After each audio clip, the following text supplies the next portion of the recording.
नाजरीन आदाब, हमारी खुसूसी पेशकश इलेक्शन एक्सप्रेस में आपका इस्तकबाल करते हैं। नाजरीन, लोकसभा इंतखाबात करीब हैं। वजीर आजम नरेंद्र मोदी ने आवामी रैली से खिताब करते हुए कहा कि अपना हिसाब दूंगा, साथ ही दूसरों का भी हिसाब लूंगा। उधर कांग्रेस का कहना है कि पीएम के पास ड्रामेबाजी के अलावा कुछ नहीं है। वहीं कांग्रेस के सीनियर लीडर मल्लिकार्जुन खड़गे ने वजीर आजम मोदी पर ज़ाबिता इखलाक की खिलाफवर्जी का इल्जाम लगाया है। उधर शत्रुघ्न सिन्हा ने कांग्रेस सदर राहुल गांधी से मुलाकात की है। इलेक्शन एक्सप्रेस में हम रोज बरोज होने वाली इलेक्शन की सरगर्मियों से आपको करते हैं बाखबर। तो चलिए शुरू करते हैं आज का इलेक्शन एक्सप्रेस।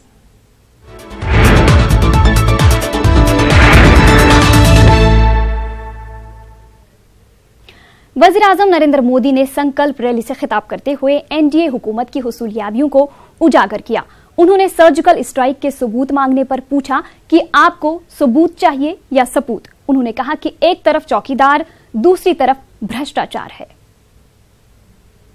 किया है उसका हिसाब भी दूंगा, और हां, अपना हिसाब दूंगा, साथ साथ दूसरों का हिसाब भी लूंगा।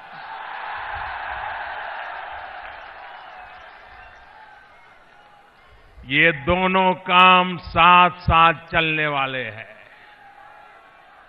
और तभी तो होगा हिसाब बराबर।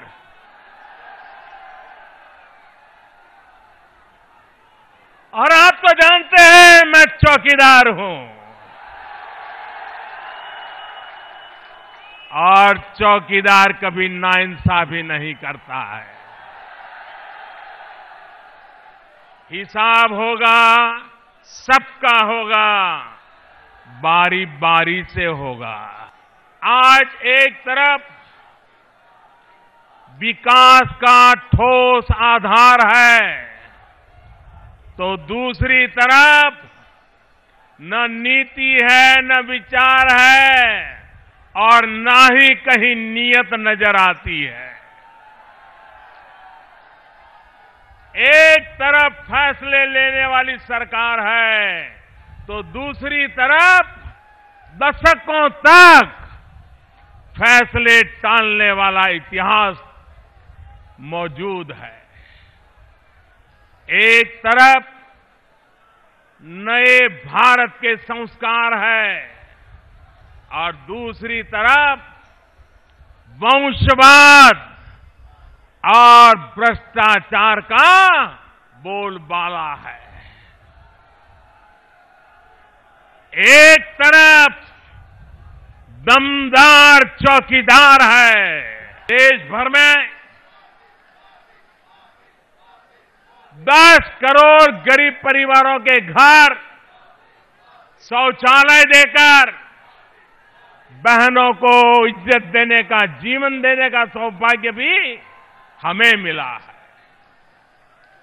1.5 करोड़ से अधिक गरीब बेघर परिवारों को अपना पक्का घर भी हमारी सरकार ने ही दिया है। देश के 2.5 करोड़ से अधिक गरीब परिवारों तक पहली बार बिजली कनेक्शन देने का काम भी हमने ही किया है। 15 करोड़ से अधिक बिना गारंटी के ऋण देकर युवा साथियों को स्वरोजगार से जोड़ने का काम पहली बार एनडीए ने ही किया है। पीएम मोदी के खिताब के बाद कांग्रेस की प्रेस कॉन्फ्रेंस हुई, जिसमें रणदीप सुरजेवाला ने पीएम मोदी को आड़े हाथों लिया। उन्होंने कहा कि पीएम मोदी ने गरीबों का मजाक उड़ाया है। रणदीप सुरजेवाला ने कहा कि वजीर आजम के पास ड्रामेबाजी के सिवा कुछ भी नहीं है। और पीड़ा की बात यह है कि कांग्रेस कहती है गरीब को आए, गरीब से न्याय, और प्रधानमंत्री जी ने आज पहली बार न्याय पर अपना रिएक्शन दिया और देश के गरीब का मजाक उड़ा डाला। मोदी जी, अब आप में इतनी क्रूरता और इतना अहंकार, इतना ड्रामा, इतना ढोंग, इतनी नौटंकी कि आप देश के गरीब का मजाक उड़ाएंगे तालियां बजा बजा कर। एक बार मजाक उड़ाया था नोटबंदी में, ताली बजा बजा कर इस देश के गरीबों का, जब इस देश के गरीबों का पैसा लूटा था। आज आप उसको भी पार कर गए, जब ताली बजा बजा कर आपने न्याय स्कीम, जिससे 72,000 रुपया हर साल इस देश के 20% गरीब परिवारों के खाते में डलेगा, हमारी बहनों के खाते में सीधा जाएगा। आज फिर देश के प्रधानमंत्री ने गरीबों के साथ न्याय का मजाक उड़ाया है। आप 3 प्रजातांत्रिक तरीके से चुनाव लड़ रहे राजनीतिक दलों को शराब बताएंगे? क्या यह प्रधानमंत्री का चाल चलन तरीका है? क्या देश इसको स्वीकार करेगा? आप राजनीतिक विरोध कीजिए, तर्क दीजिए, पर सच्चाई यह है कि गाली गलौच और अंधकार के सिवाय आपके पास कुछ नहीं, भविष्य के लिए कोई बात नहीं। इसलिए आप एक फ्लॉप फिल्म के फ्लॉप एक्टर की तरह केवल एक्रोनियम्स, केवल आप शब्द घड़ते रहते। आरएलडी, सपा और बसपा को शराब बताना क्या यह उचित है? क्या यह राजनीतिक मर्यादाओं के अनुरूप है? क्या यह देश में कानून, संविधान और आचार संहिता तीनों का घोर उल्लंघन नहीं? कभी आप टेलीविजन का इस्तेमाल करते हैं एक साइंटिस्ट की अचीवमेंट्स पर अपने आप श्रेय लेने का, और आज तो हद ही हो गई। 3 राजनीतिक दलों को शराब बताएंगे। मोदी जी को दिन रात राहुल गांधी जी और कांग्रेस के सपने आते हैं।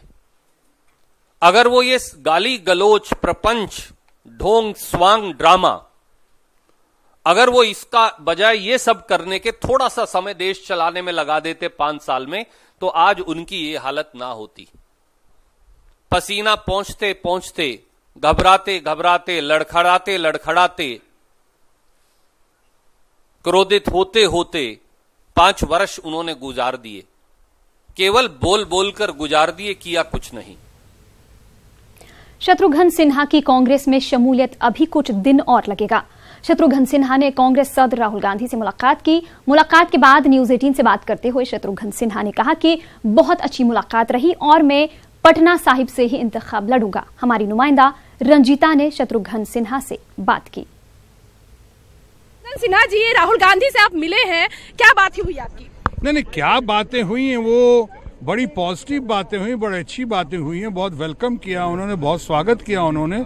ये उनकी बड़प्पन है। देश के सर्वाधिक लोकप्रिय और लाडले नेता हैं हमारे राहुल गांधी। और सबसे बड़ी बात यह है कि मैं राहुल गांधी का नहीं बल्कि उनके पूरे परिवार का बहुत बड़ा समर्थक, प्रशंसक रहा हूं।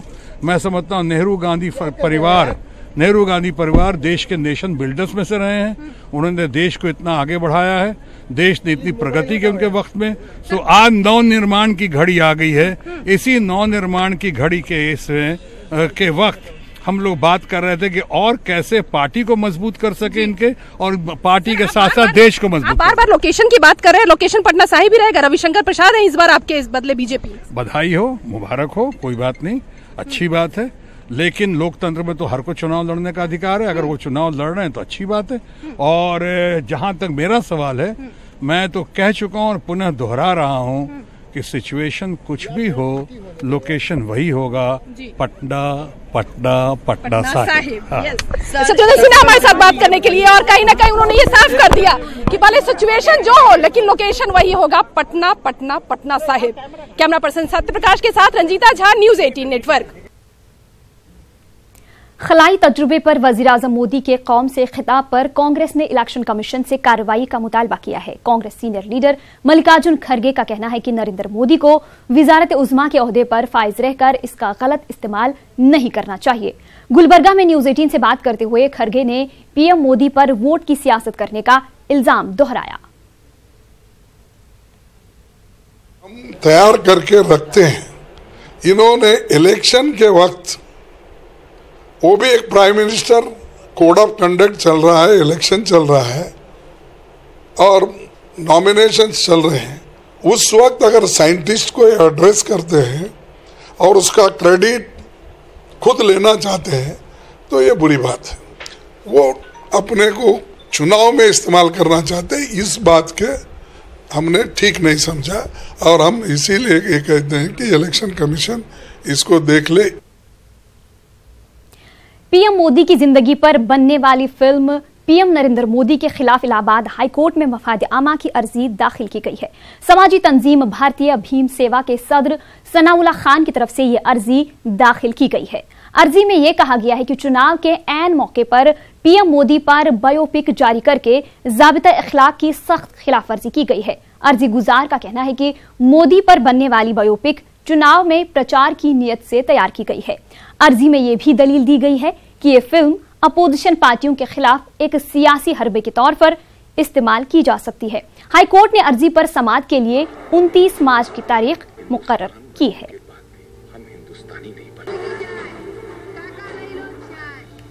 बात इस प्रासंगिक लगी कि पहले चरण का मतदान नेक्स्ट वीक में होना है, उसके पहले ये फिल्म रिलीज होती है तो इससे सीधे सीधे चुनाव अफेक्टेड होगा और लोकतांत्रिक जो परंपरा है वो कहीं ना कहीं प्रदूषित होगी।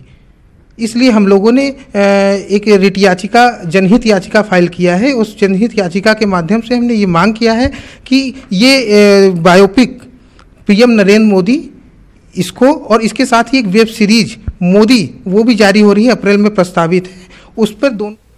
नाज़रीन, आपको सीधे लिए चलते हैं जम्मू, जहां पर नरेंद्र मोदी अवाम से खिताब कर रहे हैं। सहलाने के लिए सीमा पार से आने वाले आतंकी भी 100 बार सोच रहे हैं।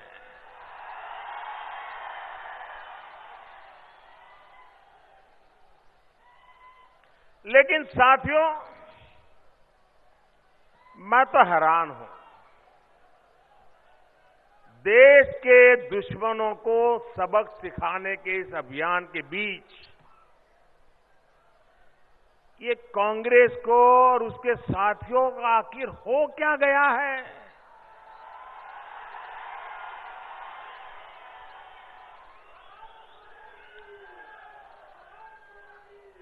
समझ ही नहीं आता है कि क्या ये वही सरदार पटेल की कांग्रेस है जिसने राष्ट्र की एकता और अखंडता के लिए दिन रात एक कर दिया था।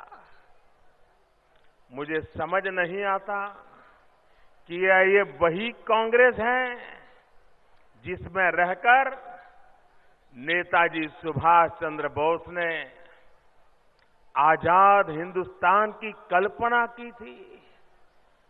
साथियों, मेरी आत्मा तो यही कहती है, नहीं, ये वो कांग्रेस नहीं है। आपका क्या कहना है? आपका क्या कहना है? आपका क्या कहना है? आप कल्पना कर सकते हैं? कांग्रेस के senior leader doctor Ammar Rizvi ने कहा है कि सियासी जमातों को अपना मौक़िफ़ साफ तौर पर अवाम के सामने रखना चाहिए। सियासत में फ्रेंडली फाइट जैसे इस्तिलाहों की गुंजाइश नहीं है। पेश है लखनऊ से तारिक कमर की ये रिपोर्ट।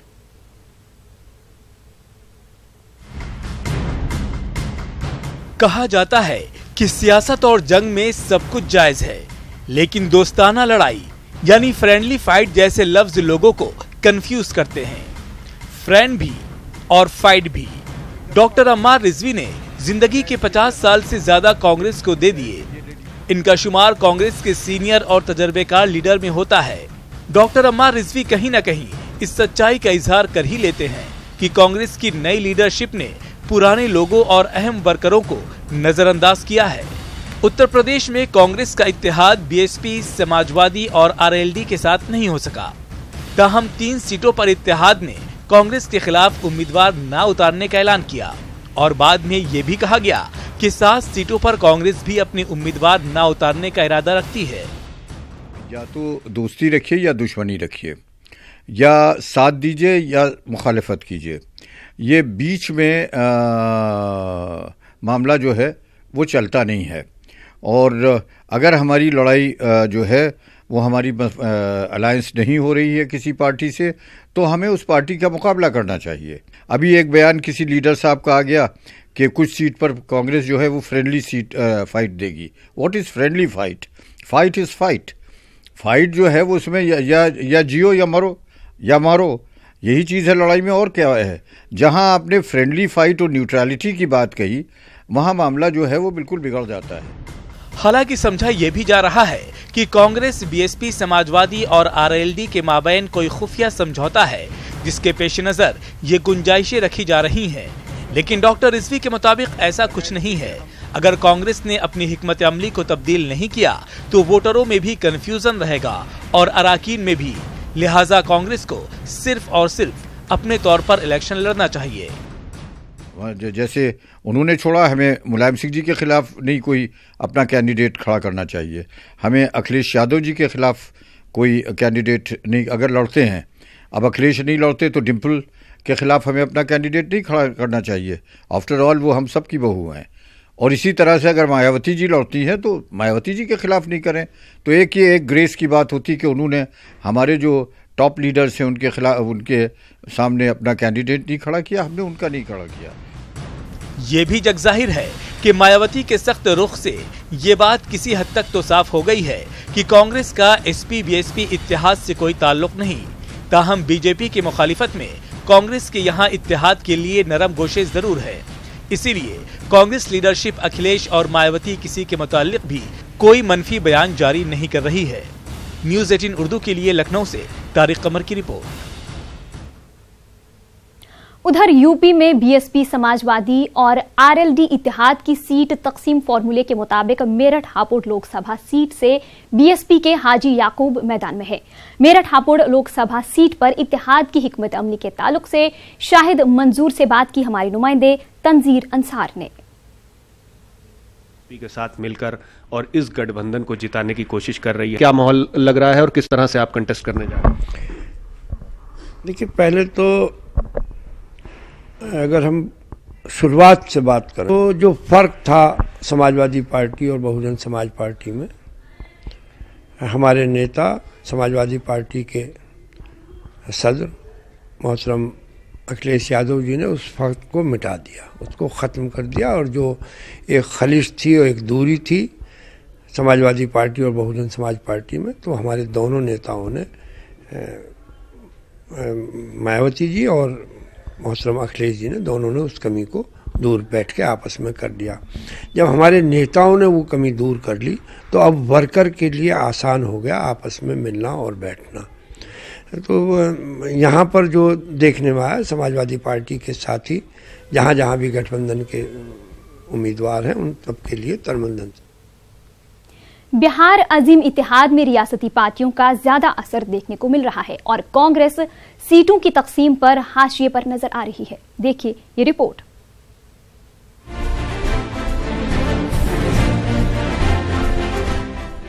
यूं तो कांग्रेस और आरजेडी मीडिया के सामने सब कुछ ठीक होने की बात कह रहे हैं, लेकिन अंदर खाने सीटों की तकसीम को लेकर इत्तेहाद नहीं बन पा रहा है। दरभंगा की जीते हुए मेंबर पार्लियामेंट कीर्ति झा आजाद को धूमधाम के साथ कांग्रेस पार्टी में शामिल करवाया गया, लेकिन आरजेडी सीट देने को तैयार नहीं। उधर मधुबनी सीट को वीआईपी ने अपने नाम कर लिया। हालांकि मधुबनी से टिकट नहीं मिलने के मुखालिफत में आरजेडी के अली अशरफ फातमी ने भी तेवर खड़े कर लिए हैं। मेरे जैसे लोगों को अगर दरकिनार किया गया, जिसकी मुझे उम्मीद नहीं है, तो मैं समझता हूं कि नाराजगी निश्चित रूप से दरभंगा के लोगों के अंदर होगी और खासतौर से इन जनरल मुसलमानों में तो जरूर होगी।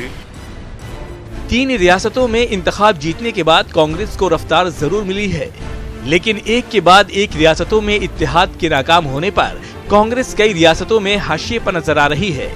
मुल्क की सबसे पुरानी और सरकार बनाने का दावा करने वाली कांग्रेस लोकसभा इंतखाबात में बेहतर मुजाहिरा और जीत का दावा कर रही है, लेकिन ये भी हकीकत है कि कई रियासतों में सूबाई पार्टियों की ताकत और असर को नजरअंदाज नहीं किया जा सकता। Bureau report, news 18 Urdu. Congress में हाल ही में शामिल हुए कीर्ति आजाद दरभंगा सीट से ही इंतखाब लड़ने पर अड़े हुए हैं। उनका कहना है कि वो किसी और सीट से चुनाव नहीं लड़ेंगे। इस ताल्लुक से हमारे नुमाइंदे दिवाकर ने कीर्ति आजाद से खास बातचीत की। कि चुनावी विसात बिछनी शुरू हो गई है और कीर्ति आज़ाद सुर्खियों में रहे हैं, उनकी दरभंगा सीट भी सुर्खियों में है। हमारे साथ कीर्ति आज़ाद मौजूद हैं, उनसे बात करते हैं। जिस तरीके से खींचतान मची हुई है सीटों को लेकर, और कांग्रेस के नेता लगातार कह रहे हैं अपने आला कमान से कि कम से कम मजबूरी में ये समझौता ना हो, मजबूती से समझौता हो, तो ऐसे में हम अपनी पूरी ताकत के साथ कैसे झोंकेंगे? यह तो स्वाभाविक है। सभी जानते हैं कि कांग्रेस देश की सबसे पुरानी पार्टी है, जिसने आज़ादी में भाग लिया था और सभी इसके झंडे के तले अपने देश की आज़ादी के लिए लड़े थे। स्वाभाविक है जहां टिकट नहीं मिलेंगे या ऐसा लोगों को लगेगा कि डिस्ट्रीब्यूशन सही नहीं हुआ है सीटों का, तो गुस्सा होना स्वाभाविक है। और वह गुस्सा दिखता है सामने, क्योंकि यदि आप देखें, चाहे मेरी सीट हो या दूसरी सीटें हैं जिस पर खींचातानी चल रही है, वह स्वाभाविक रूप से तो कांग्रेस की ही सीटें थी।